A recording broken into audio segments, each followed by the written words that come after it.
오늘도 이제 열왕기 상의 말씀을 따라서 성전 건축 시리즈 설교 두 번째를 나누기를 원해요. 주를 위하고 주를 높이고 주의 뜻을 이루는 곳에는 언제나 참된 헌신자들이 있는 거예요. 오늘 본문에도 성전 건축을 위해 귀하게 쓰임받은 자들이 나오고 있습니다. 그 중에서도 대중이 볼 수 없는 성전 안 기구 제작에 이방인 히람이 쓰임받은 것을 볼 수 있습니다. 그는 성전의 기물들, 즉 녹기구들을 만드는 자였습니다. 그가 만든 성전 기구 중에 입구에 두 기둥이 있는데 특별한 이름이 붙어 있고 장식과 문양도 범상치 않았습니다. 그는 또한 둥근 대야 모양의 큰 바다를 만들었는데 여러분, 그 규모와 모양의 아름다움은 어떻습니까? 솔로몬의 성전 건축을 지금의 교회 건축과 동일시할 수는 없지만 공동체를 세우는 원리만큼은 같은 거예요. 성전의 녹기물 제작에도 하나님의 세심한 손길이 있었다는 것을 우리는 확인할 수 있습니다. 솔로몬은 두로왕 히람에게 놋 기술자를 부탁했죠. 이에 두로왕은 한 사람을 파견하는데 놋 대장장이 히람이었어요. 그는 녹기물 제작을 맡은 자로 솔로몬이 임명하게 되었던 것입니다. 두로왕 히람과 놋장인 히람은 동명이인입니다. 13절 14절은 놋 대장장이 히람에 대해서 말씀합니다. 솔로몬의 왕궁 건축이 기술되었고 이제 13절부터 다시 성전 건축에 초점을 맞춤으로 성전 봉헌식까지 자연스럽게 이어집니다. 놋은 구리와 아연의 합금 아닙니까? 잘 녹고 쉽게 녹슬지 않아서 기물 제작의 안성맞춤입니다. 놋 제작이 누구의 책임하에 이루어졌습니까? 히람입니다. 그는 금은 놋 등 금속 가공과 함께 돌과 나무와 실과 천의 조각과 직조에도 뛰어난 숙련공이었습니다. 솔로몬과 히람의 합력으로 놋 장인 히람을 세웠지만 그 이면에는 보이지 않는 하나님의 손길이 있었다는 것을 알 수 있습니다. 첫 번째로 히람의 혈통과 유전적 배경이 성물 제작과 연결고리가 되었습니다. 그는 모계 쪽으로는 이스라엘인이었고 부계 쪽으로는 대를 이은 두로의 놋 기술자였습니다. 히람은 두로 사람이었지만 어머니로부터 신앙을 물려받은 것으로 보입니다. 그러므로 히람은 신앙과 재능을 모두 갖춘 자로서 성전 건축을 위해서 준비된 사람이었습니다. 하나님은 때가 되매 이방인이었지만 기술을 가진 그 사람의 재능도 성춘 건축에 사용하게 했던 것이죠. 둘째로 히람은 모든 기구를 만드는 일에 지혜와 총명과 재능이 충만한 자였습니다. 14절 말씀 우리 같이 읽을까요? 14절 다 같이 시작. 그는 납달리 지파 과부의 아들이요 그의 아버지는 두로 사람이니 놋의 대장장이라. 이 히람은 모든 논일에 지혜와 총명과 재능을 구비한 자이더니 솔로몬 왕에게 와서 그 모든 공사를 하니라. 여러분, 이렇게 표현하는 것은 히람이 하나님이 세운 사람이라는 뜻이에요. 하나님께서 그에게 지혜와 총명과 재능을 주셨다는 사실을 말씀하고 있어요. 여러분, 성전은 하나님의 은총으로 채워지지만 하나님이 세우신 사람의 헌신으로 이루어지는 거예요. 히람의 특징은 그가 히브리 배경을 가진 이방인이었다는 것입니다. 또한 그는 지혜와 총명과 재능을 가진 자였다는 것입니다. 여러분, 지혜가 뭡니까? 지혜는 여호와 경외하는 것이 지혜의 근본인 것처럼 하나님께 헌신하는 마음이 그 속에서 일어날 때에 생기는 것을 말합니다. 그는 헌신하는 마음과 함께 또한 재능도 갖추었습니다. 여러분, 오늘날도 주의 일을 행하는 사람에게는 바로 이 지혜와 재능이 있어야 되는 거예요. 세상은 돈을 기준으로 사람을 대하지만 우리의 기준은 하나님의 영광입니다. 그러므로 먼저는 헌신하는 마음이 있어야 되고, 그 헌신하는 마음이 있으면 하나님의 영광을 위해 마음껏 쓰임받을 수 있습니다. 또한 하나님의 영광을 위해 사는 자에게는 하나님이 재능도 주시는 거예요. 그러므로 무슨 재능을 갖추었는가 보다 더 중요한 것은 무엇을 위해 지금 그 재능을 사용하고 있는지가 중요한 것이죠. 재능은 하나님이 주세요. 여러분, 우리 중에 하나님이 주신 은사와 재능이 없는 사람은 아무도 없어요. 그러므로 하나님이 주신 재능에 우리가 집중하여서 그 강점을 살리고 개발할 때에 놀랍게 빛을 발휘하는 거예요. 문제는 내가 받은 재능으로 하나님의 영광을 위해서 얼마나 사용하고 있느냐. 여러분, 여기에 문제가 있는 거죠. 히람은 성전 건축을 위해서 먼 길을 마다하지 않고 찾아왔고 지혜와 재능을 아낌없이 발휘하였습니다. 오늘날처럼 나를 드리지 않고 받으려고만 하고 불편하지 않을 만큼만 섬기려고 하는 시대 가운데 여러분, 히람은 참된 헌신의 의미를 일깨워주고 있지 않습니까? 은사와 재능을 비교하는 데 쓰지 말고 주신 은사와 재능을 하나님이 주신 대로 사용할 수 있어야 될 것입니다.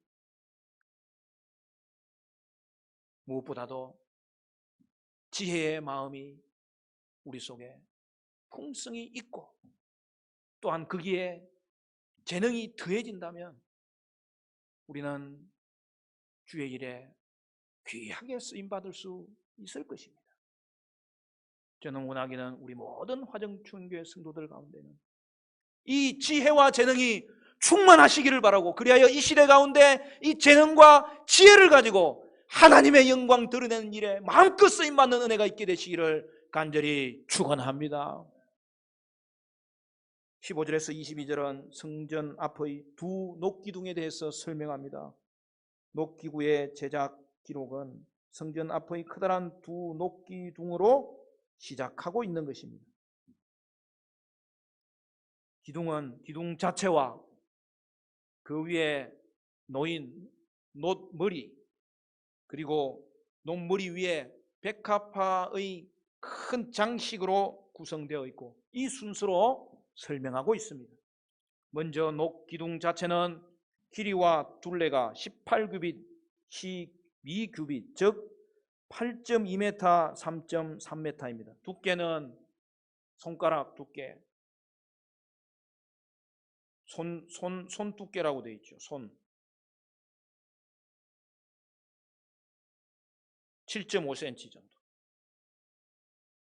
안은 비어 있습니다. 둘째,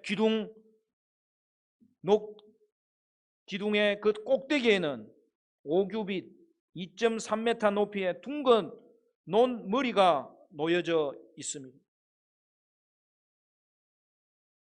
기둥 위에 둥근 머리가 놓여져 있으므로 아름다움을 자아낸 거죠. 여러분, 그 머리에는 바둑판 모양을 얽은 그물과 사슬 모양으로 따은 장식 7개를 얹어 씌웠습니다. 또한 기둥마다 두 줄로 된 석류 모양 장식 200개를 그물로 쳐서 동그랗게 튀어놓은 부분에 둘러 기둥의 화려함을 더했습니다. 셋째, 논머리 위에는 또한 백합화 모양의 장식이 얹어졌습니다. 4규빗 1.8 높이로 되는 백합화 구조물이 자리했습니다. 기둥과 논머리와 백합화 장식의 높이를 모두 합하면 기둥 높이가 35규빗 16m입니다. 두 기둥의 크기와 화려함으로 인하여서 성전 출입자들의 이목을 사로잡기에 충분했습니다. 이는 광야에서 구름 기둥, 불 기둥으로 임하신 이스라엘을 이끄신 하나님을 상기시킵니다. 두 기둥의 이름이 나오죠. 오른쪽 기둥은 야긴이고 왼쪽 기둥은 보아스였습니다. 각각 무슨 뜻이죠? 그가 견고히 세운다는 뜻이 있고, 또 보아스는 그에게 힘이 있다는 뜻이 있습니다. 그러므로 성전의 주인이 하나님인 것과 하나님이 다윗 왕조와 이스라엘을 그의 능력으로 견고히 세울 것임을 보여주고 있는 거죠. 여러분, 노선 금과 색깔이 비슷하잖아요. 그러면서도 덜 값진 재료입니다. 금으로 입힌 내부 성전의 모습이 천상을 상징한다면 노선 그 천상적인 것의 지상적인 모형이죠. 이는 하나님의 주권과 능력을 신뢰하는 이스라엘 백성의 신앙 고백을 담고 있는 거죠. 여러분, 성전의 두 기둥은 하나님이 세우시고 하나님이 유지할 것이라는 확신의 표현입니다. 백합화 석류는 하나님이 베푸시는 풍요를 상징하고 있습니다. 그러므로 여러분, 교회도 마찬가지죠. 교회도 하나님이 세우시는 거예요. 여러분, 교회 건축도 하나님이 행하시는 거예요. 사랑하는 성도 여러분, 성전은 하나님이 세우심을 알고 언제나 하나님의 능력과 주권을 고백하는 복된 신앙생활이 저와 여러분의 신앙생활 되시기를 간절히 축원합니다. 성전은 하나님의 이름을 둔 집이에요. 성전 건축을 주도한 솔로몬은 성전 주인의 자리를 탐하지 않았고 성전 기둥에 자기 이름을 새기지 않았습니다. 사람이 주인된 교회는 주님이 설 자리가 없고 사람의 힘으로는 교회를 세울 수도 없고 지킬 수도 없잖아요. 여러분, 우리 교회도 조용히 교회를 섬기는 자들이 있어요. 여러분, 교회에서 가장 귀한 사람은 누구예요? 말없이 봉사하는 사람이에요. 여러분, 그들을 볼 때에 얼마나 마음이 여러분 풍족해집니까? 오늘 하나님의 교회는 이들을 통해서 건강하게 교회를 세우고 든든하게 교회를 세우는 것입니다. 성전 전면의 두 기둥은 성전의 비전을 보여주죠. 성전 중앙에 있어서 천정을 떠받치는 존재가 아니라 두 마리 앞에서 마차를 이끄는 것처럼 현관 앞에 위치했습니다. 성전의 비전은 또한 교회의 비전입니다. 오늘 저와 여러분이 하나님의 교회를 세울 때 우리 교회는 4개의 기둥의 비전을 가지고 있죠. 예배 공동체가 되게 하시고, 양육 공동체가 되게 하시고, 증거 공동체가 되게 하시고, 또한 친교 공동체를 세워서 이 시대 가운데 하나님 영광 드러내며 마음껏 쓰임받는 존재가 되어야 되지 않겠습니까? 여러분, 그 비전을 이루기 위해서 오늘 우리는 성전의 두 기둥이 또한 궁극적인 비전이 되어야 되는 거죠. 여러분, 교회의 비전은 하나님이 교회를 세운다는 것을 반드시 기억해야 돼요. 그래서 야긴의 비전이죠. 세움의 비전을 우리는 늘 마음에 간직해야 돼요. 그리고 교회의 비전은 하나님이 그의 능력이 있으므로 이 교회를 세우실 뿐만 아니라 이 교회를 사용하신다는 또한 믿음이 있어야 돼요. 우리의 비전은 하나님의 세우심과 하나님의 능력에서 나오는 거예요. 그러므로 보아스의 비전, 이 능력의 비전이 늘 우리 속에서 꿈틀거리고 우리 눈앞에서 보여야 되는 거예요. 사랑하는 성도 여러분, 그러한 교회는 음부의 권세가 이기지 못합니다. 우리 교회를 이끄는 비전도 야긴과 보아스의 비전이 되어서 하나님 세우심을 바라면서 우리를 사용하시고 세우심이 하나님의 능력에 있다는 것을 확신하면서 믿음으로 전진하는 우리 화정총연교회가 되시기를 간절히 축원합니다.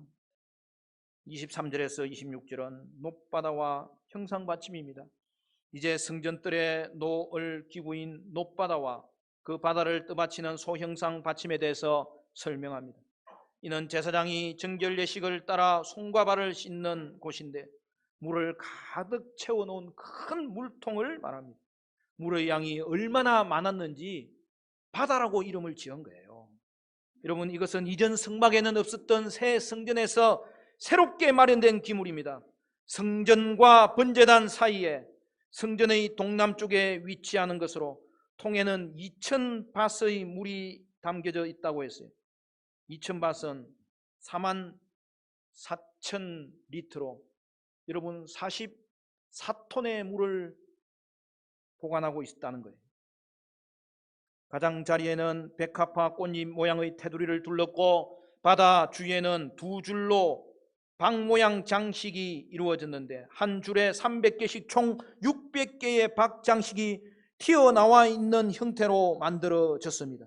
이것은 붙인 것이 아니라 처음부터 바다를 만들 때 박 모양도 함께 주조해서 만들으라고 지시하였습니다.